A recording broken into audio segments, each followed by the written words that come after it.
Okay. I just want to check through this real quick to see if they mentioned this, the 205,000 Pennsylvania. Did that ever show up in a court case or?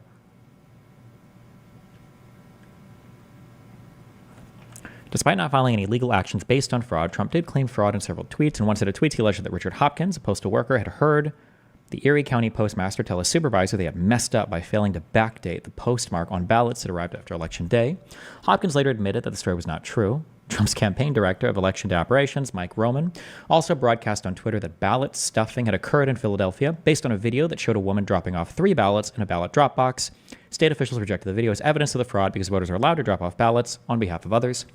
Pennsylvania completed a statewide risk-limiting audit on the 2020 presidential election in February 2021. 63 of Pennsylvania's 67 counties participated in reviewing a statistical sample of more than 45,000 randomly selected ballots. The result of the sample mirrored the reported presidential election results across the participating counties within a fraction of a percentage point, confirming the accuracy of the vote count.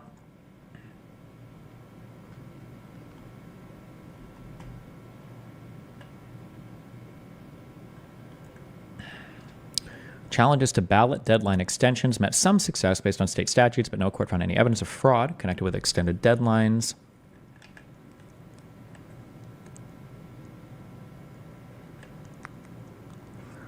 Let's see. Pennsylvania Supreme Court granted a 3-day extension of the deadline for receipt of absentee and mail-in ballots, permitting ballots to be counted if mailed and postmarked by 8 p.m. on Election Day and received by 5 p.m. on November 6th. Oh, is this the Act 66 or whatever bullshit, that case, the one that we saw a little bit of?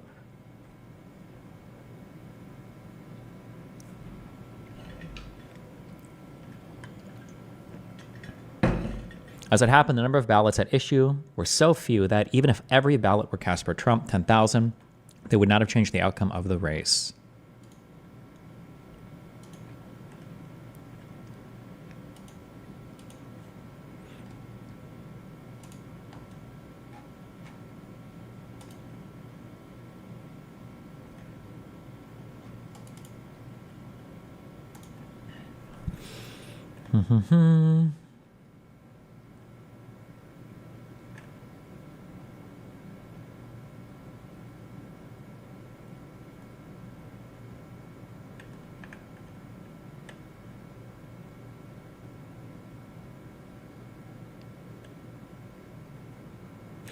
Trump made several uncorroborated allegations of observer-related violations. He alleged on Twitter that as many as 700,000 ballots were not allowed to be viewed while processed in Philadelphia and Pittsburgh.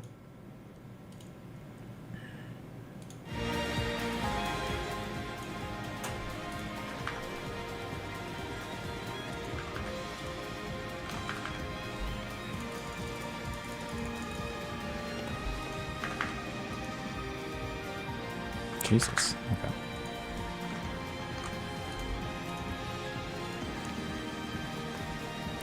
One federal court dismissed claims that the Trump campaign's watchers were prevented from observing the opening, reviewing, and counting of ballots, noting that the campaign had failed to plead differential treatment of its watchers. The Third Circuit affirmed, noting as well that the Trump campaign did not make allegations that the alleged inadequate observation resulted in fraud. The Pennsylvania Supreme Court upheld a requirement that observers in Philadelphia County maintained at least 15 feet of distance from ballot processors and follow other COVID-19 protocols. The rules were reasonable in that they allowed candidate representatives to observe the board conducting its activities as prescribed under the election code. Republican and Democratic observers were subject to the same rules. Another lawsuit was voluntarily dismissed after the parties reached an agreement by which 60 observers, each from the Democratic and Republican parties, were permitted to observe the mail-in ballot counting process in Philadelphia County.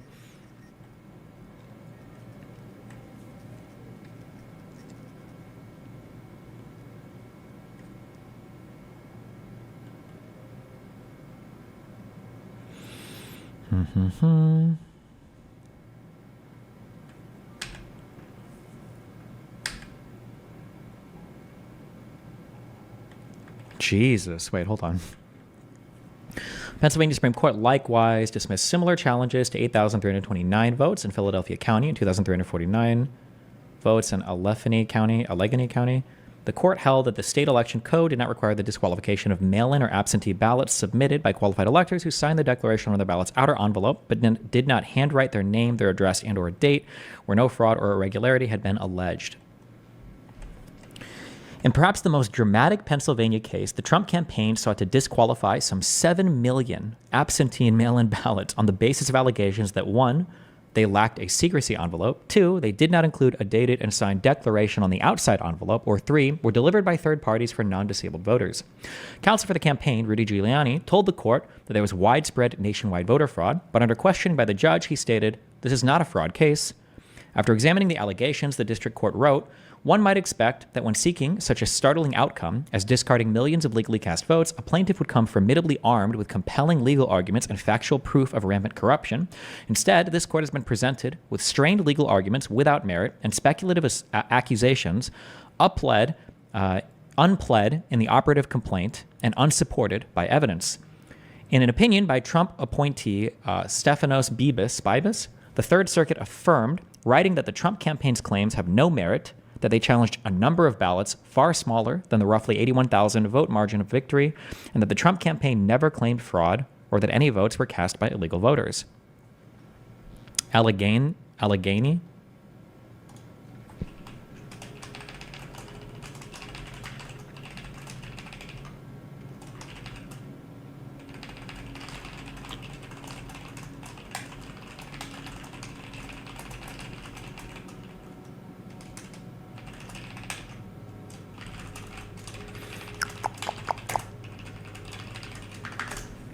Okay. 2 Pennsylvania state courts did order provisional relief, but not based on fraud. A split panel enjoined Allegheny County officials from counting 270 provisional ballots for which voters had signed the outer envelope in only one of 2 required places, or that were deemed otherwise defective. Another state court ordered officials to set aside provisional ballots cast on election day by voters whose absentee or mail-in ballots were also timely received. Oh, okay.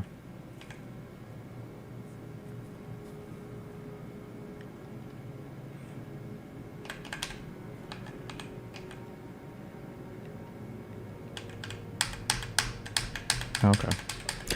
All right.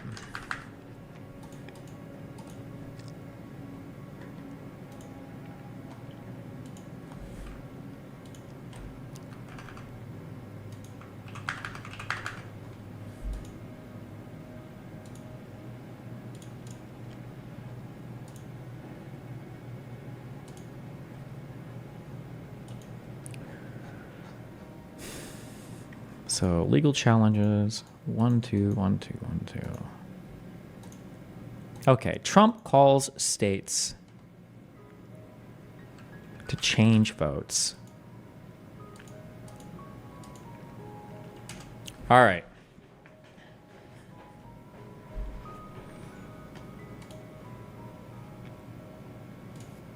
Who? I know we have the Raffensperger call.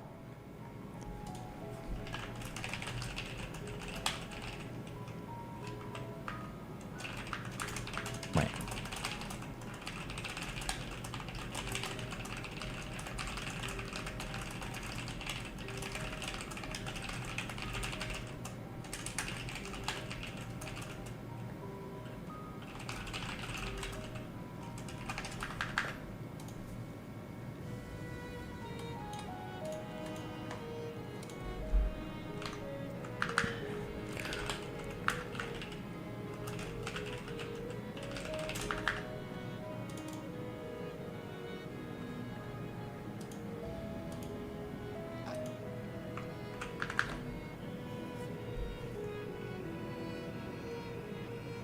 There's a full, we listened to the full phone call, right? It's posted somewhere, right?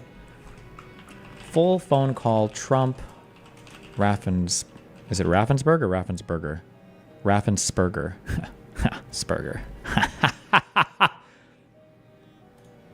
Mr. President, everybody is on the line, and just so, this is Mark Meadows, the Chief of Staff, just so we all are aware, on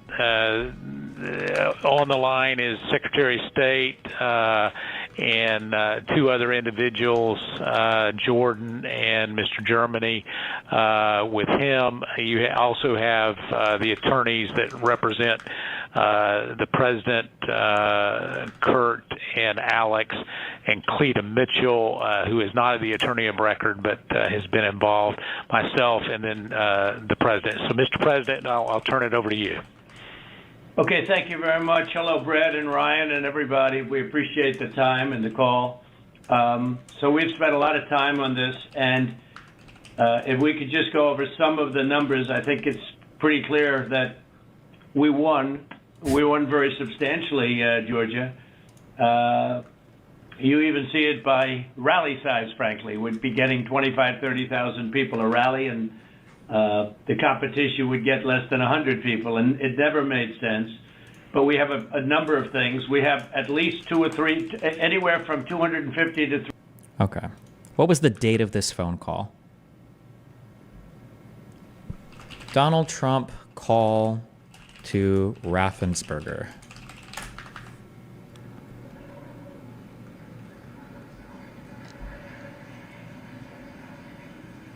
January 2nd. Okay. 2021, right? Yes.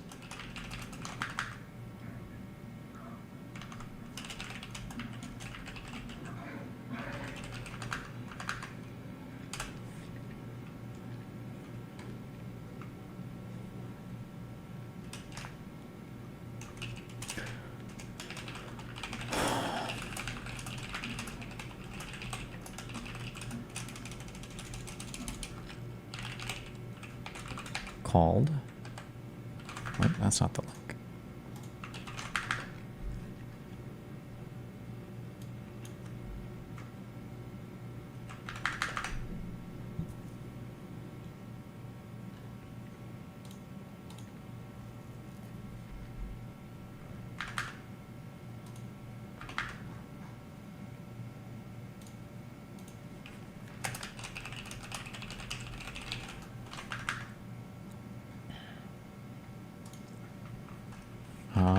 Hold on. Donald Trump call to Raffensperger.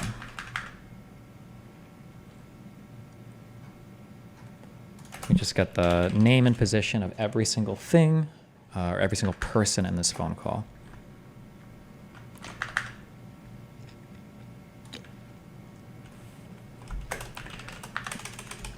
Made a phone call to the Georgia. He would have been Secretary of State. Yes, Secretary of State, Brad Raffensperger.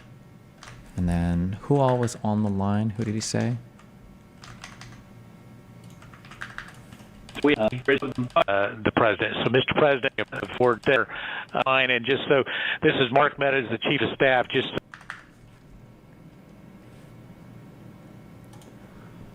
Joined by Mark Meadows. Joined by White House Chief of Staff Mark Meadows. so we all are aware, on the line is Secretary of State and two other individuals, Jordan and Mr. Germany. With him, you also have the attorney. Jordan and Mr. Germany.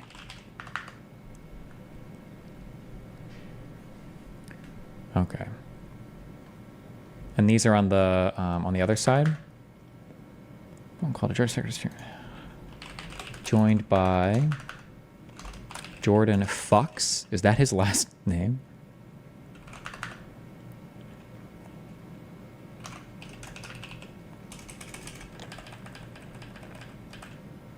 Chief of joined by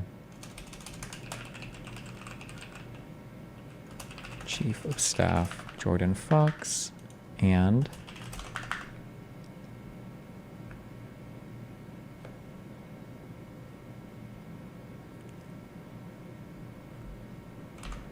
General Counsel Ryan Germany.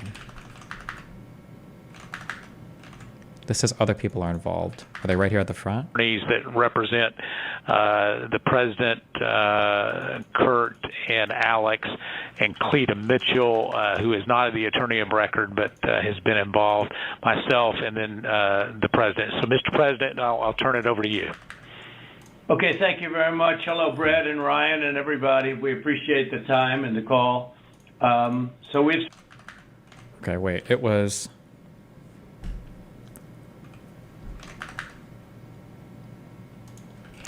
I'll just copy it from here. Trade advisor Peter Navarro. Justice Department official John Lott. That's not the same gun dude that I debated, right?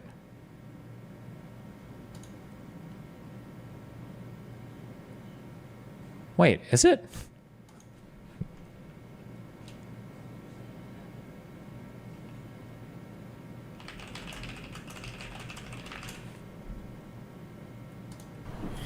Dr. John Lott.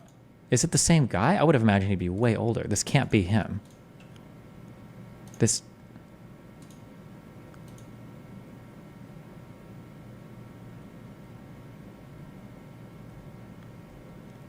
Oh, PhD in econ. Guns right out of it. Oh, I think it was him. That's crazy. Okay. All right.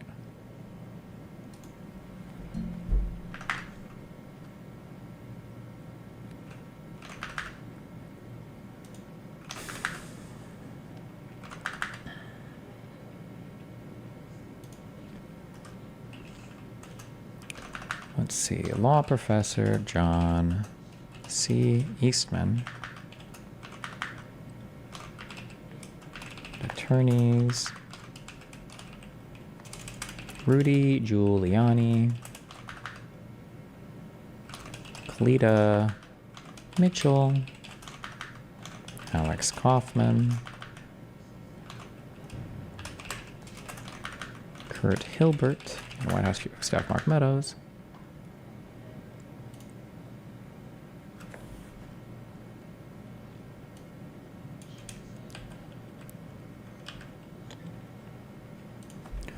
Okay. Donald Trump called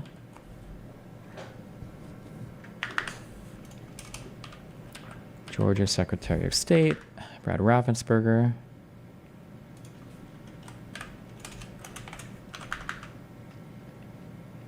General Counsel Ryan Germany, Jordan Fox. Okay. To discuss finding enough votes to win the election. Okay, Jesus. We might listen to this whole thing.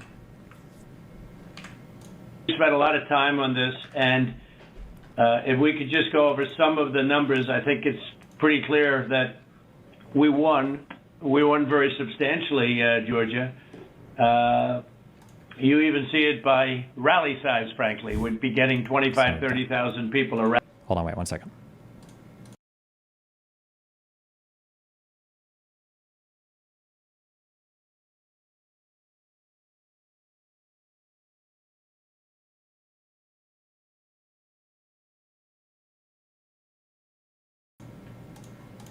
Rally, and the competition would get less than 100 people, and it never made sense. But we have a number of things. We have at least 2 or 3, anywhere from 250 to 300,000 ballots were dropped mysteriously into the rolls. Much of that had to do with Fulton County, which hasn't been checked. We think that if you check the signatures, a real check of the signatures going back in Fulton County, you'll find at least a couple of 100,000 of forged signatures of people with who have been forged. And we are quite sure that's going to happen. Another tremendous number. We're going to have an accurate number over the next 2 days with certified accountants, but an accurate number will be given. But it's in the 50s of thousands, and that's people that went to vote and they were told they can't vote because they've already been voted for. And it's a very sad thing. They walked out complaining, but the number is large. We'll have it for you, but it's much more than the number of 11,779. That's the current margin is only 11,779. Brad, I think you agree with that, right? That's something I think everyone At least that's a number that everyone agrees on. But that's the difference in the votes. But we've had hundreds of thousands of ballots that we're able to actually, we'll get you a pretty accurate number. You don't need much of a number because the number that, in theory, I lost by the margin would be 11,779. But you also have substantial numbers of people, thousands and thousands, who went to the voting place on November 3rd, were told they couldn't vote. Were told they couldn't vote because a ballot had been put in on their name. You're just repeating the same claim. And, that's very, very, very, very sad. We had, I believe it's about 4,502 voters who voted, but who weren't on the voter registration list. So it's 4,502 who voted, but they were not on the voter registration roll, which they had to be. You had 18,325 vacant address voters. They had the address was vacant, and they're not allowed to be counted. That's 18,325. Smaller number, you had 904 who only voted where they had just a PO, a post office box number. And they had a post office box number, and that's not allowed. We had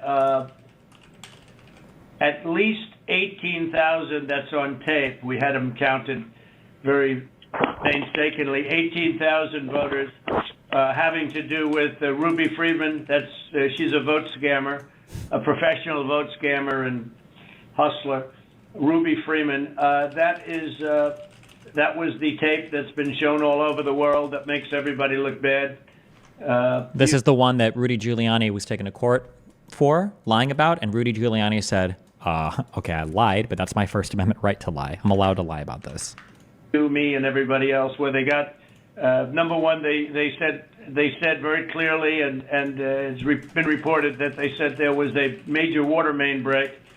Everybody fled the area. And then they came back, Ruby Freeman, her daughter, and a few people. There were no Republican poll watchers. Actually, there were no Democrat poll watchers. I guess they were them. But there were no Democrats either, and there was no law enforcement. Early in the morning, they went to the table with the black robe, the black shield, and they pulled out the votes. Those votes were put there a number of hours before. The table was put there. I think it was, Brad, you would know, it was probably 8 hours or 7 hours before, and then it was stuffed with votes. They weren't in an official voter box. They were in what looked to be suitcases or trunks, suitcases, but they weren't in voter boxes. The minimum number it could be, because we watched it, and they watched it certified in slow motion, instant replay, if you can believe it, but they had slow motion, and it was magnified many times. It's a video. Why do you need instant replay? Just rewind it. Instant replay, if you can believe it, but they had slow motion, and it was magnified many times over. And the minimum it was 18,000 ballots, all for Biden. All of them. You had out-of-state voters. They voted in Georgia, but they were from out of state, of 4,925. You had absentee ballot sent to vacant. They were absentee ballots sent to vacant addresses. They had nothing on them about addresses. That's 2,326. And you had drop boxes, which was very bad. You had drop boxes that were picked up. We have photographs, and we have affidavits from many people. I don't know if you saw the hearings, but you have drop boxes where... When he claims how many number of votes were fraudulent, is he counting only ones that were fraudulent under Biden's vote, or is he counting any that were that were under his name in that number, which only syncs his count? All of this is just bullshit. All of this is made up. They're counting things on videos or just going by like random people saying shit. None of this is, there's no solid backing for literally any of this. If you want, we can actually go and look at the, we can look at the court cases that they ended up bringing up in Georgia.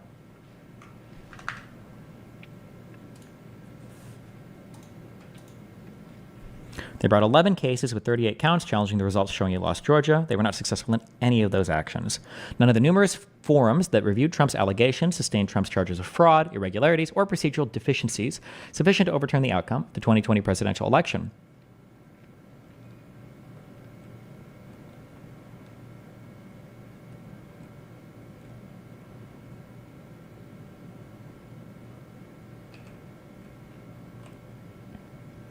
Matthew Brainard, president of Looking Ahead America, provided declarations in several lawsuits and issued reports analyzing election results. In one lawsuit, Brainard wrote, among other claims of voter fraud, that more than 20,000 absentee or early voter ballots were cast by non-citizens of Georgia. More recently, Brainard's organization issued a Georgia report claiming that at least 12,547 votes were illegally cast in the state. While making the broad allegations, Brainard did not offer the specific names to support the claims and were debunked. Brainard's Georgia report was discredited as lacking merit and being based on speculation, according to individuals from bipartisan election integrity organizations. 3 political science professors from Stanford University and the University of California, Los Angeles found that the report was fatally flawed and unreliable, even after it was revised in response to the professor's initial critiques. Harvard professor and voting statistics expert Stephen Anzalabier, also evaluated Brainard's claim that 20,000 non-citizens voted. He found that Brainard offered no conclusions based on scientifically accepted standards of evidence and that parts of the report were riddled with errors and biases that render it invalid for purposes of drawing inferences about the quantities at issue. Trump claimed that some 5,000 ballots in Georgia were cast by deceased voters, but the state election board found just 4, all of which had been returned by relatives. These were referred to the state attorney general for investigation. The AP reviewed all claims of voter fraud and found no widespread fraud. There were 64 cases of potential fraud, representing 0.54% of the margin of Biden's victory, and 31 were the result of administrative error or other mistake. More recently, Trump claimed that ballots were sold in Georgia for $10 each. The claim stems from an allegation made by a group, True the Vote, which has declined to produce supporting evidence. A similar allegation that the group made in September 2021 was reviewed by the Georgia Bureau of Investigation, which determined that an investigation was not justified because of the lack of evidence supporting the allegation.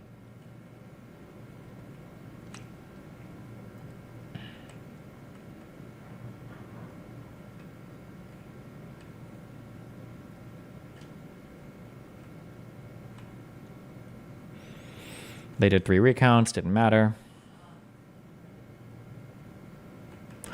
A state judge rejected claims of ineligible voters as resting on speculation rather than duly pled facts. The Georgia Supreme Court denied the plaintiff's request for an emergency appeal. The state's highest court also declined to expedite a case brought in Fulton County Superior Court alleging a host of fraudulent activities by election officials, including counting ballots cast by ineligible voters. I wonder what this complaint looked like. I just want to see the, I really want to see the filing.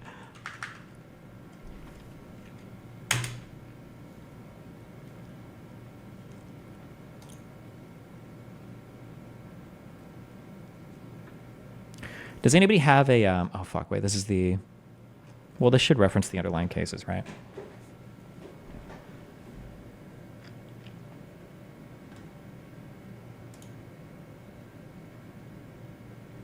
Wait, hold on, what is this?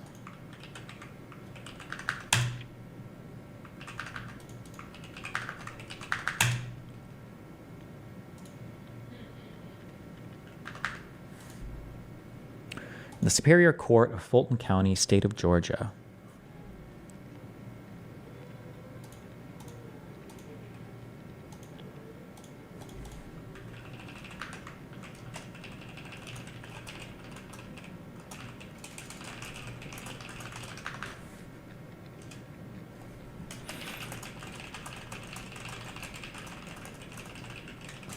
Hold on one second.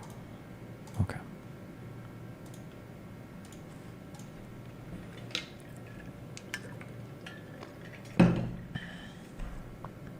Come now, Donald J. Trump. Is that how you start?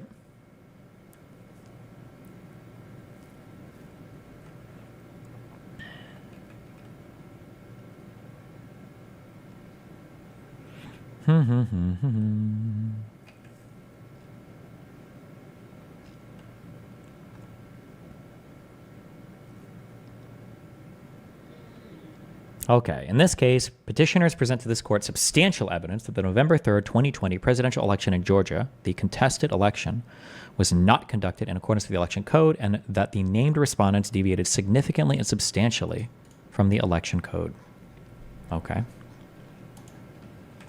Due to significant systemic misconduct, fraud, and other irregularities occurring during the election process, many thousands of illegal votes were cast, counted, and included in the tabulations from the contested election for the office of the President of the United States, thereby creating substantial doubt regarding the results of that election.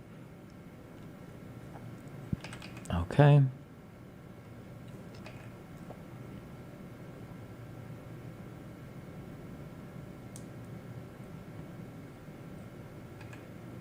Donald Trump.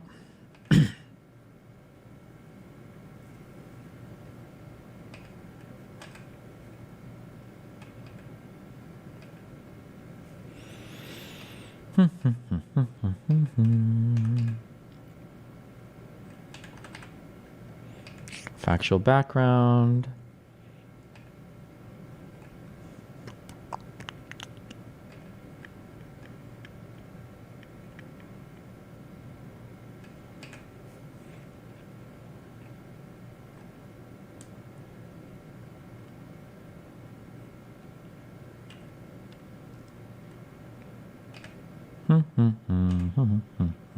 Do. There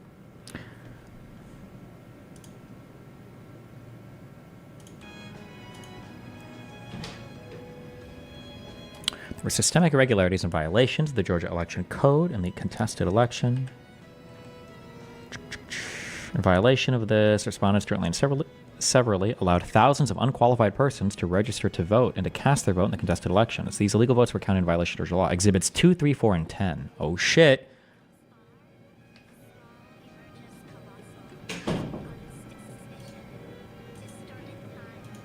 Oh, it's okay.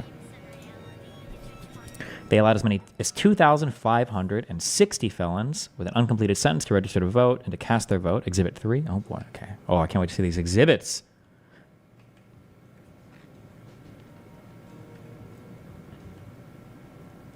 People not listed in state records to vote.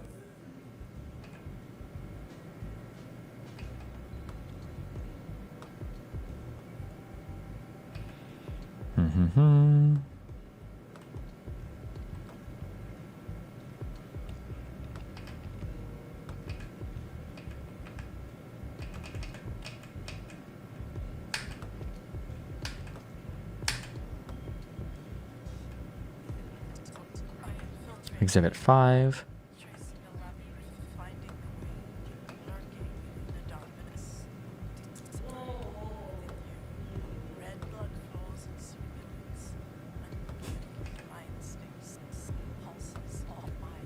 I want to know what. I just want to know the relief they were looking for. What were they requesting the court?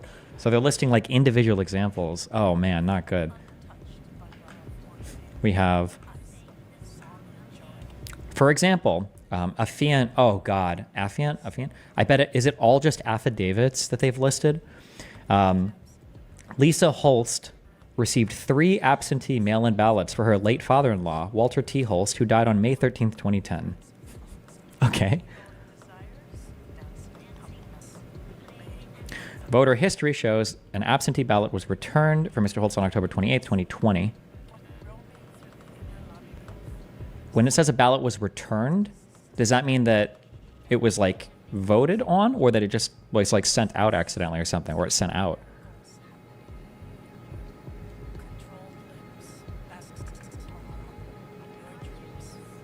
I assume returned means counted. Okay, that's what our affidavit, or what we'll see what the exhibit evidence is.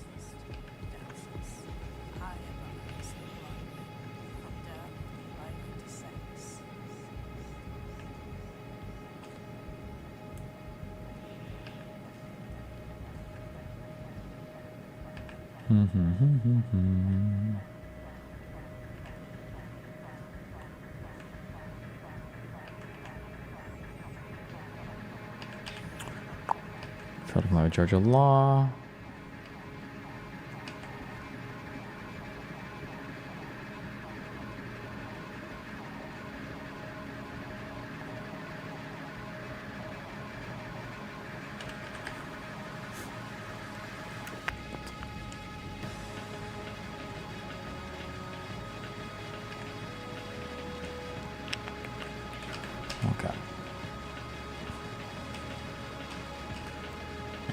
Page 38. All right.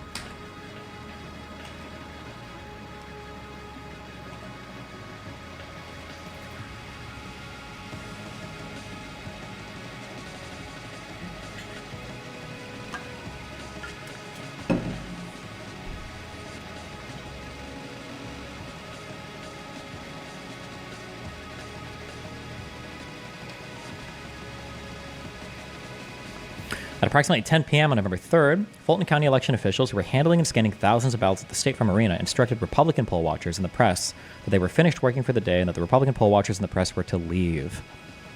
The Fulton County election officials further stated that they would restart their work at approximately 8 a.m. on November 4th. They lied. Deliberate misinformation was used to instruct Republican poll watchers and members of the press to leave the premises for the night at approximately 10 p.m. Fulton, after they had lied and defrauded the Republican poll watchers and members of the press, whereby in reasonable reliance the Republican poll watchers and members of the press left the State Farm Arena, without public transparency, Fulton County election officials continued to process, handle, and transfer many thousands of ballots.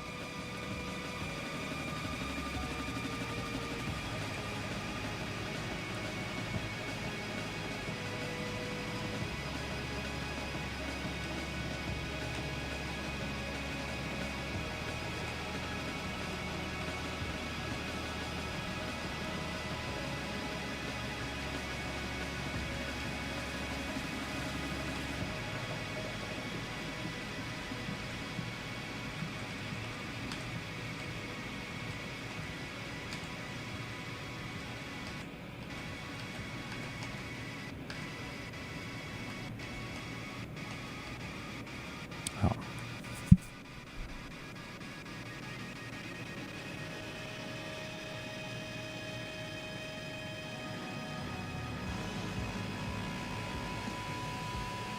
Oh, shit. Okay, hold on. I'm sorry. I think at the end of each of these counts is the relief that they're requesting. So count 1, election contest. As a result, there is substantial doubt as to the outcome of the contested election, and the contested election and any certification associated therewith shall be enjoined, vacated, and nullified, and either a new presidential election be immediately ordered that complies with Georgia law, or, in the alternative, that such other just and equitable relief is obtained so as to comport with the Constitution of the state of Georgia. What other relief is comparable to doing a whole new election? What? Okay, and then at the bottom of count 2, they ask for, as a result, there's substantial doubt. Oh, it's the same thing. Do a new election. That's what they're asking for? For, as a result, there's substantial doubt. Should be, okay.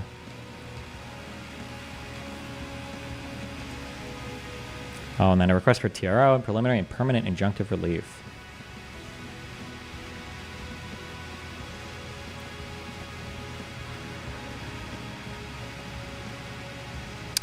What is the, what was the date of this filing?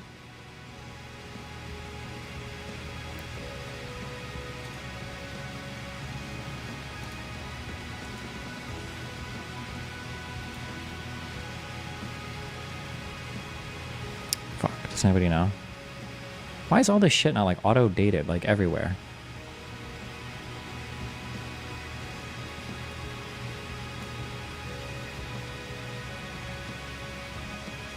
Oh, respectfully submitted this 4th day of December 2020. It's about a month after the election. Jesus.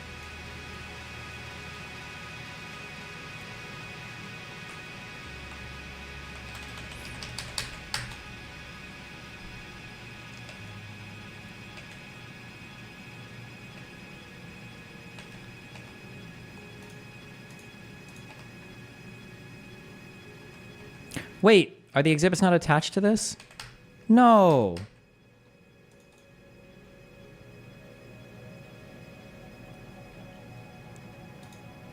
This one has exhibits.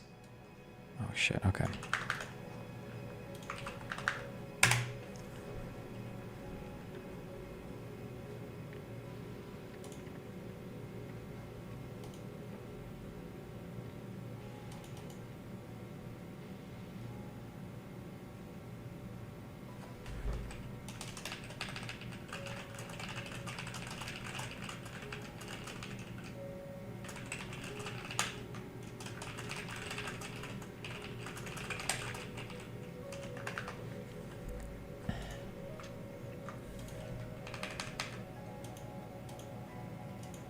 This one has 670. Damn, 571.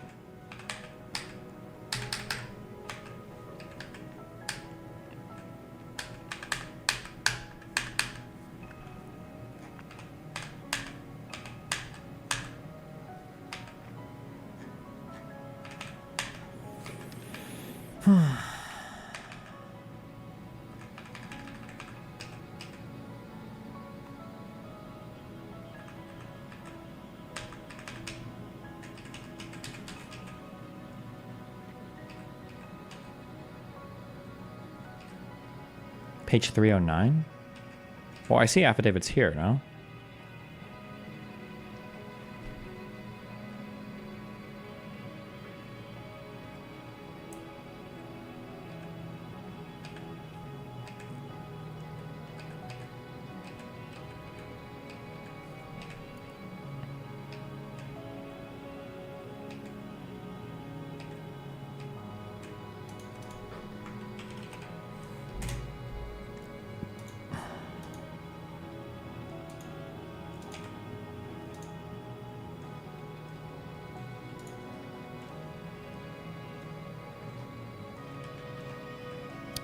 Fuck, I need the... It'd be nice to have the references.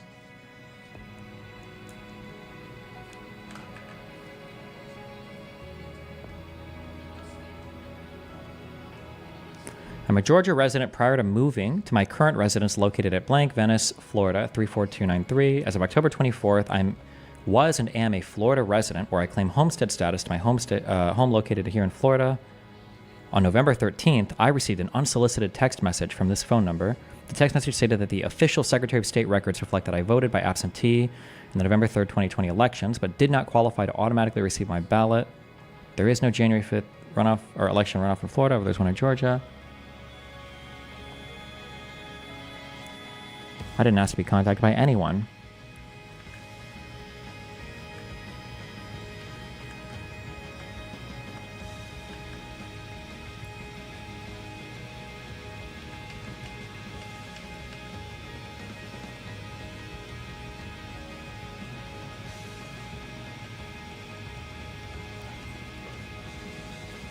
Did he actually vote? Did they check and see if there was like a vote like filed or whatever? Or I imagine if they did check that, they would have included that, huh?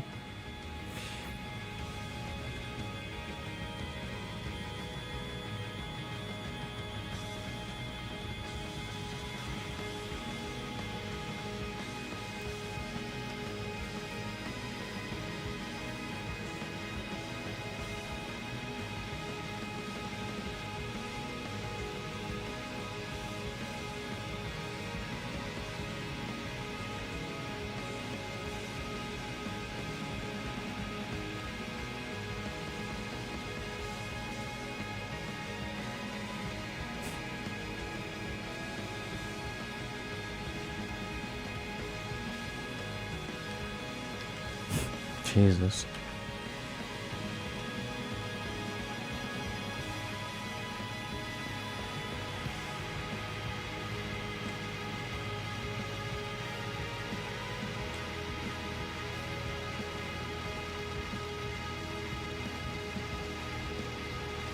Within the first hour of my time on the floor, I observed a breach in the established recount process at Table 3 in the Green Group. I witnessed a group of Trump votes being erroneously placed in the Biden stack.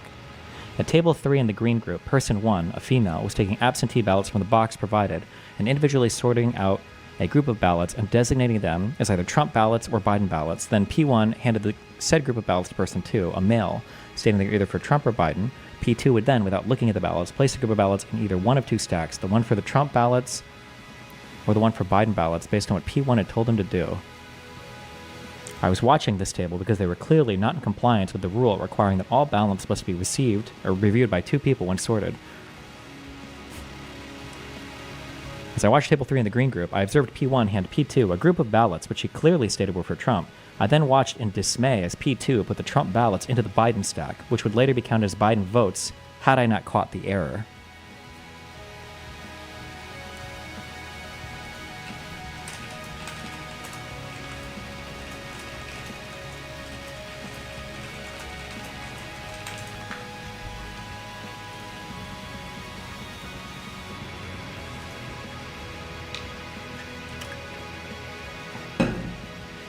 At that moment, P2 happened to look up at me and made eye contact, at which time I pointed to the top ballot in the Biden stack of ballots that clearly were Trump ballots that had just been erroneously placed in the Biden stack. I shook my finger at him, at which time he paused, spoke to P1, and then picked up the misplaced Trump ballots and placed them in the correct Trump stack.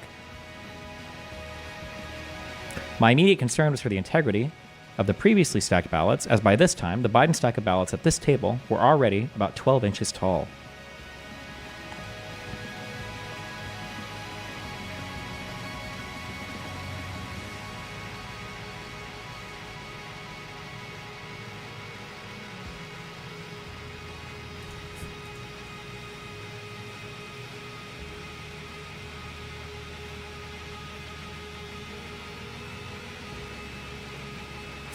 I explained to Mr. Tillman that if I saw one error, there may very well have been more stacking errors at that table, since there were not two people watching the previous activity. Mr. Tillman then spoke to another person of authority, who told me that when convenient, he would stop the count at that table and have box number 1956 recounted.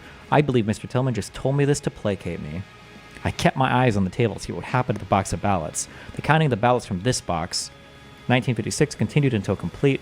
The counter signaled that they were done with the vote count for that box, and they had written the vote count on the tally sheet. I cannot imagine how that particular box of ballots could have been identified for a recount, and more importantly, how the tally sheet could have been pulled from the final recount totals.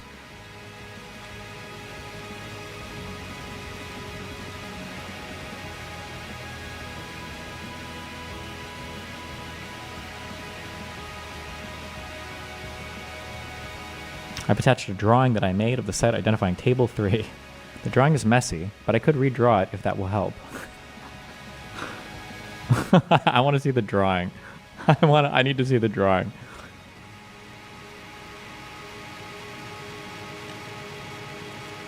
"18-year-old.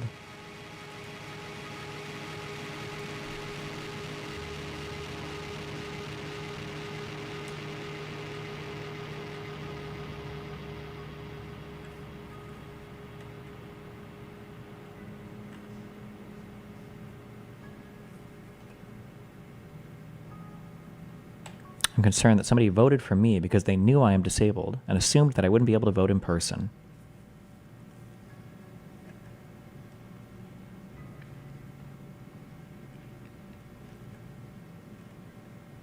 I plan to call him again to find out whether my vote was counted.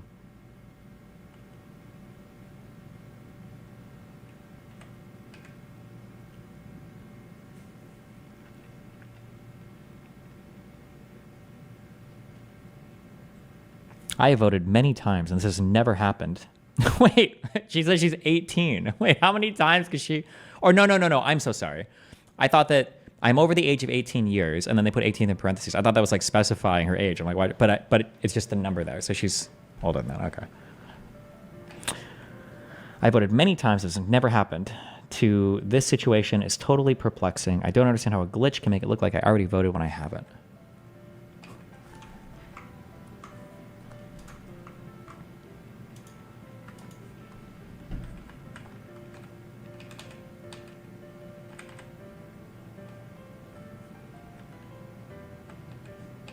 It's all just affidavits.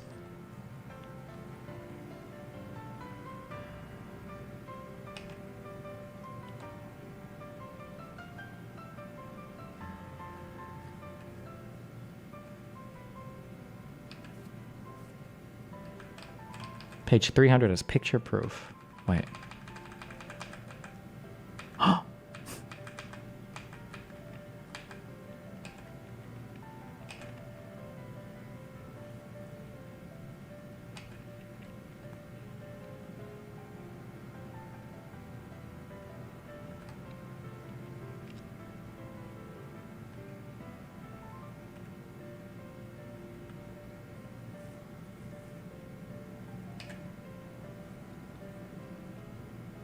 An envelope in the trash can.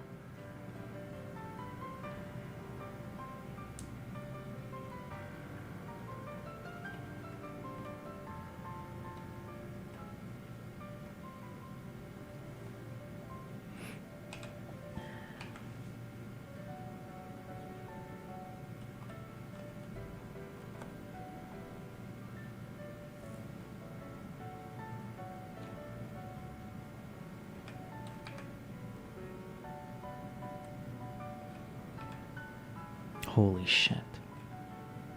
Provisional ballot.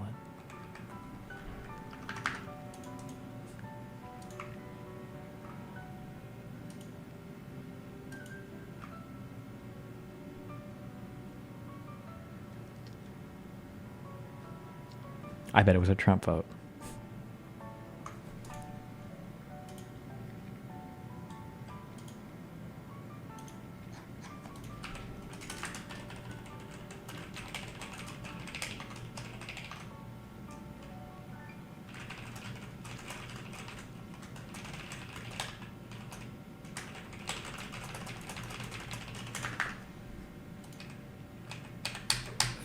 You said that this case was voluntarily withdrawn by the Trump campaign. What did they say?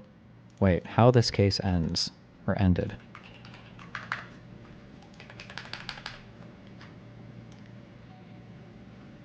So many affidavits. On the eve of getting the day in court, they supposedly were begging for President Trump and Chairman David Schaefer's legal team folded Thursday and voluntarily dismissed their election contests against Secretary of State Brad Raffensperger rather than submit their evidence to a court and to cross-examination. However, even in capitulation, they continue to spread disinformation. The president's legal team falsely characterizes the dismissal of their lawsuits as due to an out-of-court settlement agreement. What? However, correspondence sent to Trump's legal team prior to the dismissals made perfectly clear there is no settlement agreement. The Trump legal voluntarily dismissed their lawsuits rather than presenting their evidence in court and in trial scheduled for tomorrow. Rather than presenting their evidence to witnesses to a court and to cross-examination under oath, the Trump campaign wisely decided the smartest course of action was to dismiss their frivolous case, as Raffensperger said. Okay. Jesus.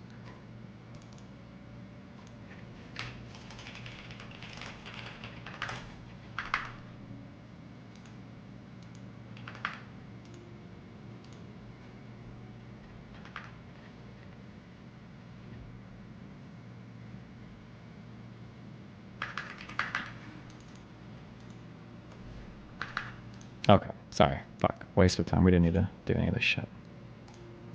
The box was picked up and not delivered for 3 days. So all sorts of things could have happened to that box, including, putting in the vote that you wanted. So there are many infractions, and the bottom line is many, many times the 11,779 margin that they said we lost by. We had the state is in turmoil over this. And I know you would like to get to the bottom of it, although I saw you on television today and you said that you found nothing wrong. And I didn't lose the sacred. People have been saying that it was the highest vote ever. There was no way. A lot of the political people said that there's no way they beat me, and they beat me. They beat me in the poll. As you know, every single state. We won every state. We won every state house in the country. We held the Senate, which is shocking to people, although we'll see what happens tomorrow or in a few days. And we won the House. But we won every single state house. And we won Congress, which was supposed to lose 15 seats, and they gained, I think, 16 or 17 or something. I think there's now a difference of 5. There was supposed to be a difference substantially more. But politicians in every state, but politicians in Georgia have given affidavits and are going to that there was no way they beat me in the election, that the people came out. In fact, they were expecting to lose, and they ended up winning by a lot because of the coattails. And they said there's no way that they've done many polls prior to the election. There was no way that they won. Ballots were dropped in massive numbers. And we're trying to get to those numbers, and we will have them. They'll take a period of time, certified. But they're massive numbers, and far greater than the 11,779. The other thing, dead people. So dead people voted, and I think the number is in close to 5,000 people. And they went to obituaries. They went to all sorts of methods to come up with an accurate number, and a minimum is close to about 5,000 voters. The bottom line is when you add it all up, and then you start adding, 300,000 fake ballots. Then the other thing they did is in Fulton County and other areas, and this may or may not, because this just came up this morning, that they are burning their ballots, that they are shredding ballots and removing equipment. They're changing the equipment on the Dominion machines, and that's not legal. And they supposedly shredded, I think they said 3,000 pounds of ballots, and that just came to us as a report today. Jesus and, Christ. It's a very sad situation. But Brad. If you took the minimum numbers, we're many, many times above the 11,779, and many of those numbers are certified, or they will be certified, but they are certified. Those are numbers that are there, that exist, and that beat the margin of loss. They beat it, by a lot. And people should be happy to have an accurate count instead of an election where there's turmoil. I mean, there's turmoil in Georgia and other places. You're not the only one. I mean, we have other states that I believe will be flipping to us very shortly. And but this is something that's as an example. I think in Detroit, and I think there's a good section of your state actually, which we're not sure, so we're not going to report it yet. But in Detroit, we had I think it was 139% of the people voted. That's not too good. In Pennsylvania, they had well over 200,000 more votes than they had people voting, and that doesn't play too well. And the legislature there which is Republican, is extremely activist and angry. But I mean, there were other things also that were almost as bad as that. But they had, as an example, in Michigan, a tremendous number of dead people that voted. I think, Mark, it was 18,000, some unbelievably high number, much higher than yours. You were in the 4,000 to 5,000 category, and that was checked out laboriously by going through the obituary columns in the newspapers. So I guess with all of it being said, Brett, it's the bottom line. And provisional ballots, again, you'll have to tell me about the provisional ballots, but we have a lot of people that were complaining that they weren't able to vote because they were already voted for. And these are great people. And, they were... Is he just making these? Yeah, these numbers are all just made up. They're not presented anywhere with any credibility. It's just retarded. Shell-shocked. I don't know if you call that provisional ballots. In some states, we had a lot of provisional ballot situations where people were given a provisional ballot because when they walked in on November 3rd, they were already voted for. So that's it. I mean, we have many, many times the number of votes necessary to win the state, and we won the state, and we won it very substantially and easily, and we have much of this is very, they're certified, far more certified than we need, but we're getting additional numbers certified too, and we're getting pictures of drop boxes being delivered late, and delivered 3 days later in some cases. Plus, we have many affidavits to that effect. So, Mr. President, if I might be able to jump in, and I'll give Brad a chance to, Mr. Secretary, obviously there are allegations where we believe that not every vote or fair vote and legal vote was counted. And that's at odds with the representation from the Secretary of State's office. What I'm hopeful for is there some way that we can find some kind of an agreement to look at this a little bit more fully? The President mentioned Fulton County, but in some of these areas where there seems to be a difference of where the facts seem to lead. And so, Mr. Secretary, I was hopeful that, in a spirit of cooperation and compromises, there's something that we can at least have a discussion to look at some of these allegations to find a path forward that's less litigious. Well, I've listened to what the President has just said. President Trump, we've had several lawsuits, and we've had to respond in court to the lawsuits and the contentions. We don't agree that you have one. I didn't agree about the 200,000 number that you mentioned. And I go through that point by point. What we have done is we gave our state Senate about 1.5 hours of our time going through the election issue by issue. And then on the State House, the Government Affairs Committee, we gave them about 2.5 hours of our time going back point by point on all the issues of contention. And then just a few days ago, we met with our U.S. Congressman, Republican Congressman, and we gave them about 2 hours of our time talking about this past election. Going back, primarily what you've talked about, you focused in on primarily, I believe, is the absentee ballot process. I don't believe that you're really questioning the Dominion machines, because we did a hand retally, a 100% retally of all the ballots, and compared that to what the machine said, and it came up with virtually the same result. And we did the recount, and we got virtually the same result. So I guess we could probably take that off the table. I don't think there's an issue about that. I think Brett, not that there's not an issue, but because we have a big issue with Dominion and other states, and perhaps in yours, but we haven't felt we needed to go there. And just to maybe put a little different spin on what Mark is saying, Mark Meadows. Yeah, we'd like to go further, but we don't really need to. We have all the votes we need. We won the state. If you took, these are the most minimal numbers, the numbers that I gave you. Those are numbers that are certified, your absentee ballots sent to vacant addresses, your out-of-state voters, 4,925. When you add them up, it's many times the 11,779 number. So we could go through, we have not gone through your Dominion, so we can't give them blessing. I mean, in other states, we think we found tremendous corruption with Dominion machines, but we'll have to see. But we only lost the state by by that number, 11,000 votes, and 779. So with that being said, with just what we have, and with just what we have, we're giving you minimum numbers. We're doing the most conservative numbers possible. We're many times above the margin, and so we don't really have to, Mark. I don't think we have to go through machines because what's the difference between winning the election by two votes and winning it by 500,000 votes? I think we probably did win it by 500,000. One of the things that happened, Brad, is we have other people coming in now from Alabama and from South Carolina and from other states, and they're saying it's impossible for you to have lost Georgia. We won. In Alabama, we set a record, got the highest vote ever. In Georgia, we set a record with a massive amount of votes, and they say it's not possible to have lost Georgia. And I can tell you by our rallies. I can tell you by the rally I'm having on Monday night, the place they already have. Would this call also be protected under the new Supreme Court ruling? We don't know yet. We're not sure. It was remanded back to the lower courts for them to do an analysis on what they would argue are official or unofficial acts. Trump's defense is going to argue that all of these acts are official acts, and then it'll be before the Supreme Court to decide. Or Donald Trump wins the election, and he just finds an attorney general that will dismiss all of these lawsuits, and then they'll just die there. So. Lines of people standing out front waiting. It's just not possible to have lost Georgia. It's not possible. When I heard it was close, I said, there's no way. But they dropped a lot of votes in there late at night. You know that, Brett. And that's what we are working on very, very stringently. But regardless of those votes, with all of it being said, we lost by essentially 11,000 votes. And we have many more votes already calculated and certified to. So I just don't know, Mark, I don't know what's the purpose. I won't give Dominion a pass because we found too many bad things. But we don't need Dominion or anything else. We have won this election in Georgia based on all of this. And there's nothing wrong with saying that, Brad. Having a correct, the people of Georgia are angry. And these numbers are going to be repeated on Monday night, along with others that we're going to have by that time, which are much more substantial even. And the people of Georgia are angry. The people of the country are angry. And there's nothing wrong with saying that, that you've recalculated, because the 2,236 and absentee ballots, I mean, they're all exact numbers that were done by accounting firms, law firms, etc. And even if you cut them in half, and cut them in half again, it's more votes than we need. Well, Mr. President, the challenge that you have is the data you have is wrong. We talked to the congressmen, and they were surprised. But I guess there was a person named Mr. Raynard that came to these meetings and presented data. And he said that there was dead people, I believe it was upward of 5,000. The actual number were two people that were dead that voted. And so that's wrong. That was 2. Well, Cleta, how do you respond to that? I mean, you tell me. Well, I will say, Mr. Secretary, one of the things that we have requested, and what we said was, and if you look at if you read our petition, it said that we took the names and birth years, and we had certain information available to us. We have asked from your office for records that only you have. And so we said there's a universe of people who have the same name and same birth year and died, but we don't have the records that you have.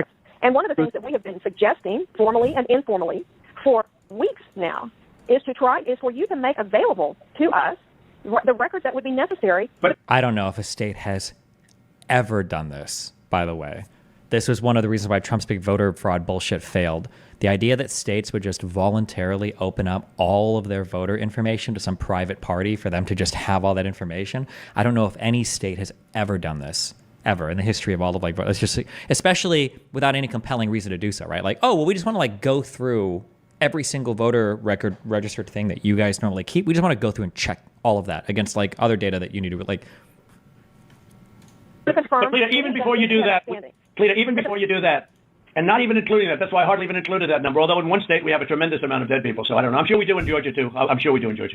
But is that we're so far ahead of these numbers, even the phony ballots of Ruby Freeman, known scammer. You know the internet? You know what was trending on the internet? Where's Ruby? Because they thought she'd be in jail. Where's Ruby? It's crazy. It's crazy. That was the minimum number is 18,000 for Ruby, but they think it's probably about 56,000. But the minimum number is 18,000 on the Ruby Freeman night, where she ran back in there when everybody was gone and stuffed. She stuffed the ballot boxes. Let's face it, Brad. I mean, they did it in slow motion replay, magnified, right? She stuffed the ballot boxes. They were stuffed like nobody's ever. Slow motion replay, magnified, 4K. Seen them stuffed before. So there's a term for it when it's a machine instead of a ballot box. But she stuffed the machine. She stuffed the ballot. Each ballot went 3 times. They were showing, here's ballot number 1, here it is a second time, third time, next ballot. I mean, look, Brett, we have a new tape that we're going to release. It's devastating. And by the way, that one event is much more than the 11,000 votes that we're talking about. It's, that one event was a disaster. It just, but it was something that it can't be disputed. Again, we have a version that you haven't seen, but it's magnified. It's magnified, and you can see everything. And she put. For some reason, they put it in 3 times each ballot, and I don't know why. But why? I don't know why 3 times. Why not 5 times, right? But yeah, go ahead. You're talking about the State Farm video, and I think it's extremely unfortunate that Rudy Giuliani or his people, they sliced and diced that video and took it out of context. So the next day, we brought in WSB TV and we let them see the full run of tape. And what you'll see, the events that transpired are nowhere near what was projected by. But where were the polls? So to be clear, false claim made by Giuliani, amplified by Donald Trump, then amplified in the entirety of the media by, I believe, including Fox News. Okay. And then the genesis of that whole claim, and then the climax or the conclusion of that claim was they confront Raffensperger here. Raffensperger says, if you look at the whole tape, it's bullshit. I believe that at least one judge looked at this tape and said it was bullshit. And then Trump's campaign completely dismisses all their cases in Georgia. And then Ruby Freeman sues Rudy Giuliani. Rudy Giuliani admits that he lied about all of it, but he says it was his First Amendment right, and then settles with her for 9 figures. That's the whole of that claim. Unbelievable. Poll watchers, Brad. There were no poll watchers there. There were no Democrats or Republicans. There was no security there. It was late in the evening, early in the morning. and there was nobody else in the room. Where were the poll watchers? And why did they say a water main broke, which they did, and which is reported in the newspapers? They said they left. They ran out because of a water main break, and there was no water main. There was nothing. There was no break. There was no water main break. But if you take out everything, where were the Republican poll watchers? Even where were the Democrat poll watchers? Because there were none. And then you say, well, they left their station. You know, if you look at the tape, and this was reviewed by professional police and detectives and other people. When they left in a rush, everybody left in a rush because of the water main, but everybody left in a rush. These people left their station. When they came back, they didn't go to their station. They went to the apron wrapped around the table under which were thousands and thousands of ballots in a box that was not an official or a sealed box. And then they took those and they went... The black box bullshit claim, yeah. Can we watch these videos on stream?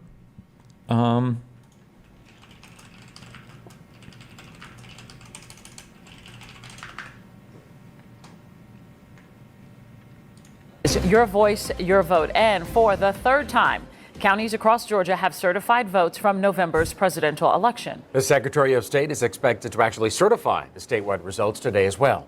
The outcome not expected to change, but legal challenges are still underway, including one involving that video right there from State Farm Arena. President Trump's lawyer, other supporters too, call it the smoking gun proving election fraud. Channel 2 investigative reporter Justin Gray spent the day with Georgia elections officials, as we saw in that video. And Justin, we saw it. You went frame by frame to uncover and then really show everyone what happened. Yeah, George, we spent a lot of time today with the state's lead investigator. We looked at that video for hours, going through it very carefully, looking not just at that short clip that Rudy Giuliani shared, but also the critical hours before it and after it, going through the chain of custody for those ballots in question the entire time.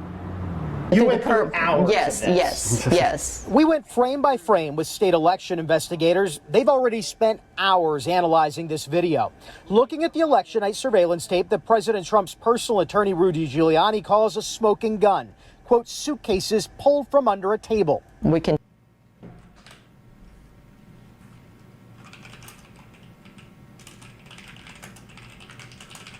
Can we find this tweet?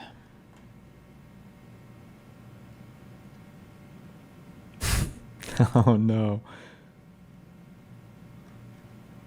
Can anybody find the original video that... Before the break, I think you all heard Mr. Barr and Mr. Donahue talk about the... Fuck,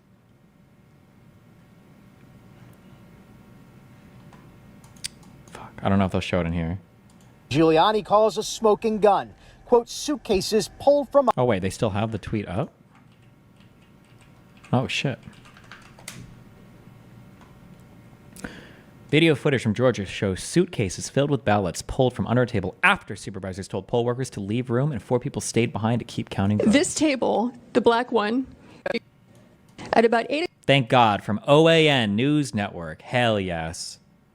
At about 8 o'clock in the morning, we're going to roll this back and show it to you. There you go. So now they're going to start pulling these ballots out from under this table. This table, the black one, was placed there by the lady with the blonde braids at about 8:22 a.m. in the morning. So she put that table there. So the same person who's staying behind now, the same person who cleared the place out under the pretense that we're going to stop counting, is the person who put the table there at 8:22 in the morning. Yeah, I saw 4 suitcases come out from underneath the table.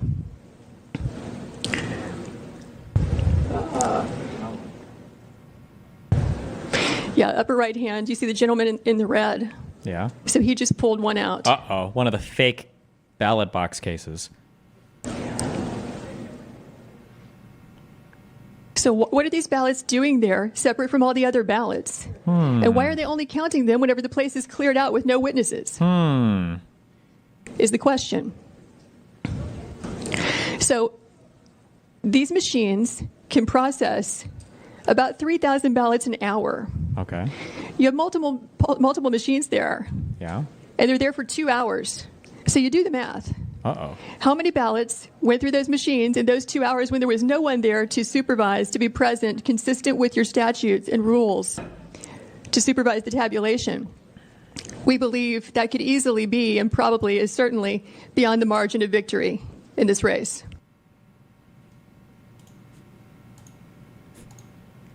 under a table. We can show exactly when they were placed under there. So these were not mystery ballots that came from a mystery location? No.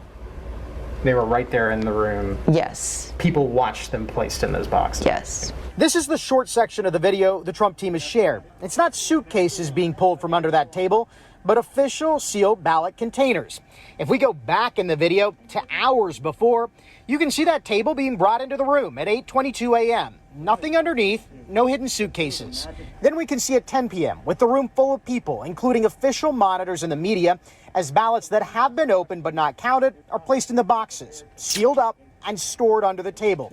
This right here is what I mean when I talk about treason, right? This kind of stuff right here, what we just got from OAN, this video and this description, what we just got from OAN that was amplified by Trump's counsel, that was amplified by Donald Trump and his campaign, that was used as in a phone call to try to flip the vote, you should be held criminally liable for this. 1 billion%, beyond question. Official monitors and the media, as ballots that have been opened but not counted are placed in the boxes, sealed up and stored under the table. The reason? Employees thought they were done for the night. They were planning on going home. Yes. As you can tell by the fact that they're sealing everything up and preparing to leave. Here's where there was confusion. Keep in mind that the same party, okay, the same deep state that shut off Epstein's cameras to murder him so that there'd be no evidence, wouldn't just shut these cameras off? Why? Why would you leave cameras rolling when you're planning on committing such obvious voter fraud? Why not just shut them off? They were going home anyway, right? Why not just say, oh, we're going home, we shut it off? As you can tell by the fact that they're sealing everything up and preparing to leave. Here's where there was confusion. Media and observers left as employees packed up. But this phone call changed that. Fulton's election director called the supervisor here to say, keep working, keep counting. After the Secretary of State's office called him to say you shouldn't stop this early. That's when employees pulled these containers of ballots back out, the so-called smoking gun video, and went back to work. These are the same ballots official monitors watched them put away. No magical appearing ballots. These were ballots that were processed in front of the monitors, put in the boxes in front of the monitors, and placed there in front of the monitors. So what about that gap? Well, this is what happened during the roughly an hour before an official state observer returned. Employees scanned ballots. Yeah, these are just typical everyday election workers who were just doing their jobs. I mean, it's not like this is an Ocean's 11 level scheme that was put together in the middle of the night. Now, there was about an hour there before the state official monitor got back. But if you watch that video, you see what they're doing. They're scanning those ballots. The state election lead investigator looked at all that video, hours of it, says she sees no evidence whatsoever of any wrongdoing. Reporting live at the state capitol, Justin Gray, Channel 2 Action News.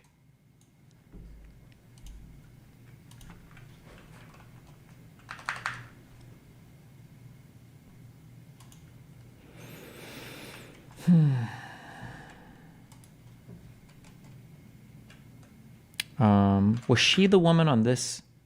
Was this the Ruby? I don't think this one. I think Ruby Freeman was even a different one.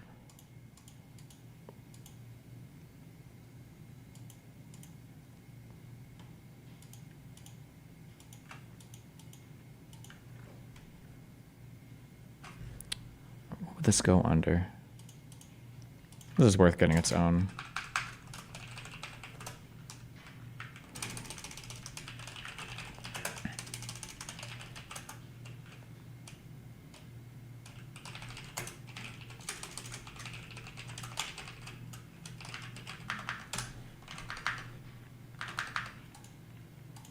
I wonder what this is. Hold on. False claims that Mr. Trump and his supporters made about suitcases of fake ballots in Georgia. We have a witness here today who thoroughly investigated that issue. Mr. Pack, I want to thank you for appearing before us today.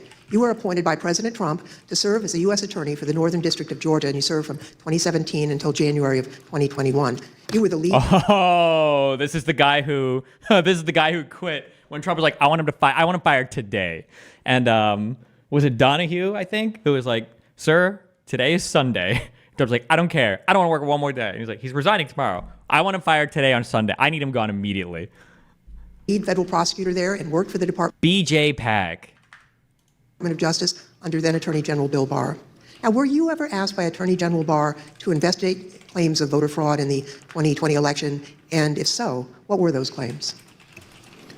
Thank you, Congressman Loughran. Thank you for the question. approximately December 4th, I believe, of 2020, Attorney General Barr and I had a conversation about an unrelated case to the case at issue. At the end of the conversation, Mr. Barr had asked me if I had seen a certain videotape that was being reported in the news where Mr. Giuliani, in a Senate subcommittee hearing that was held the day before, May 3rd, showed a videotape of a purportedly a security tape at the State Farm Arena in Atlanta, which is also in Fulton County in the city of Atlanta. Yes. At the time, Mr. Barr asked me that he had made a public statement that he had not seen any widespread election fraud that would question the outcome of the election.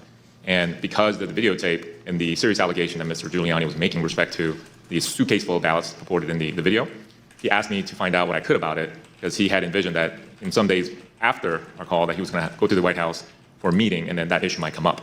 He asked me to make it a priority to get to the bottom of, just try to substantiate the allegation made by Mr. Giuliani. Thank you. I understand the Georgia Secretary. Wait, was that video one with? I think the woman in charge here is named Ruby Freeman. Oh, this and is the Ruby her daughter, Shay Freeman Moss, either was helping her here or helping her earlier. Giuliani had called out by name 2 election workers. Oh yeah, I remember this lady. Oh, I thought she was one counting in another video. Maybe there is another video, but Shay Moss and Ruby Freeman. After pulling out hidden boxes stuffed with ballots, Ruby Freeman, as seen here in this video, repeatedly scanned the same batch of ballots at least 3 times. Like the claim about suitcases of ballots, it wasn't true. The secondary part of that was they're scanning multiple times. I'm being so nitpicky right now because I'm so incensed. I don't like that statement. It wasn't true. That's not true that it wasn't true. It was a lie, okay? It was an intentionally fabricated lie. It was not just incorrectly stated or an untrue statement. It was a malicious lie. Ballots at least 3 times. Like the claim about suitcases of ballots, it wasn't true. The secondary part of that was they're scanning multiple times. And a standard operating procedure is if there's a misscan, you delete that batch and straighten it up like you do and then run it through again. And that's what they were doing. And the reason we know that's the case is because we had a hand tally that showed the number of ballots matched what was counted.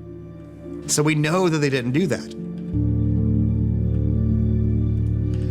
I now welcome Andrea Shay Moss. In December 2020, Ms. Moss and her mother, Ms. Ruby Freeman, became the target. People say, you know, I know somebody just like those 2 ladies in my community who work elections. And they are just everyday people. To have them as a witness for our committee, I think it was very powerful. I understand that you are here along with your mother today. Would you like to introduce your mama?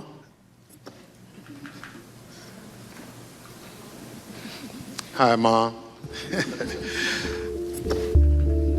Well, I know the events that we're here to talk about today are incredibly difficult to relive. I'd like to show you some of the statements that Rudy Giuliani made a week after that video clip from State Farm Arena was first circulated by Mr. Giuliani and President Trump. I want to advise viewers that these statements are completely false and also deeply disturbing. Tape earlier in the day of Ruby Freeman and Shay Freeman Moss and one other gentleman quite obviously surreptitiously passing around USB ports as if they're vials of heroin or cocaine. Unbelievably unbecoming of a lawyer. Even if your claim was true, why would you make it so inflammatory? He sounded a lot more desperate. Quite frankly, he seemed more unhinged. He made some overtly racist comments. Why is there no accountability for attacking this absolute random person? Well, the only accountability that would ever happen is if somebody were to file a civil case against them, which he did, and he lost. So there was accountability.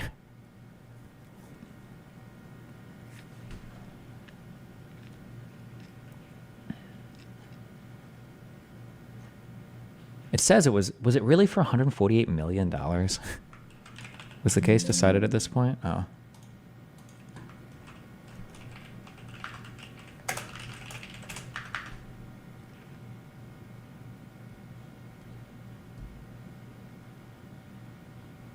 Oh, yeah. It was a $148 million judgment. Damn. And he tried to file bankruptcy, I think, to escape this, but the case just got tossed.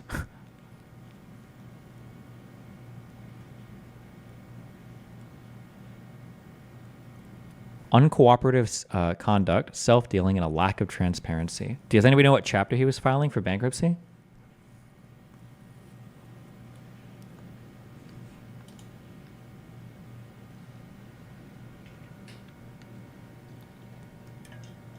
I haven't read any of the filings on that. I don't know if bankruptcy filings are usually public.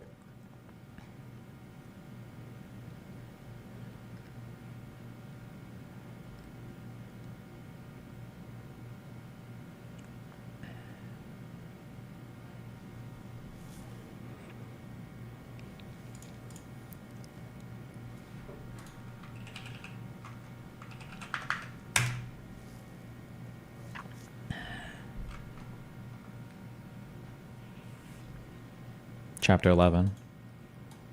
Chapter 11, I think, is just that's a restructure, right? You make payments to the court, I think, and then you get protection of all your assets. Yeah, reorganization. Okay.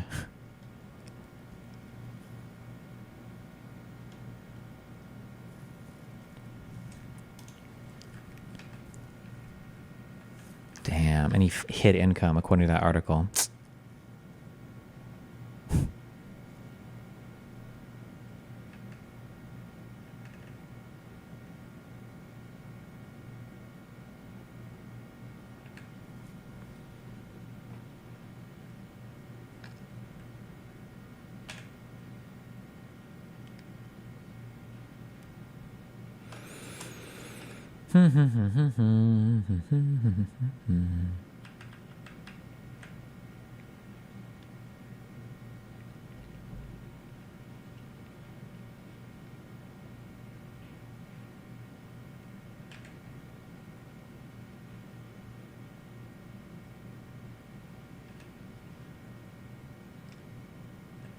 Failure to comply with disclosure things for assets.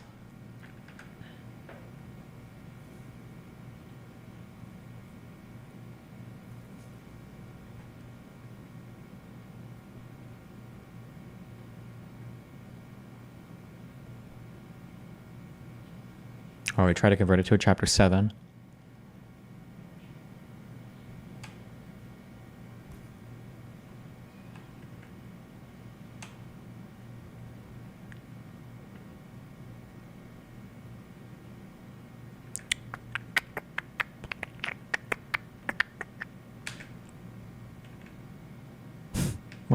These guys are they're all scumbag cronies, dude.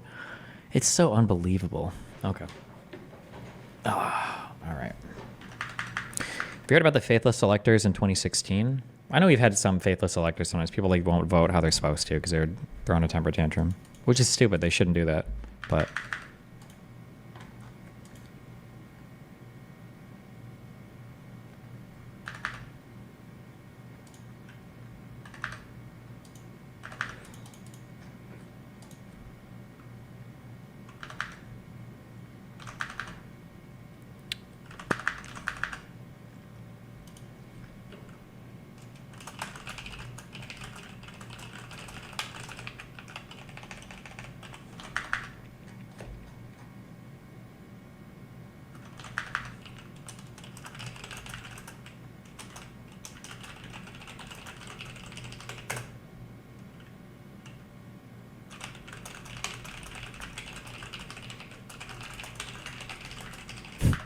Jesus. It's just like, it's like lie after lie after lie after lie after lie after lie after lie. Like,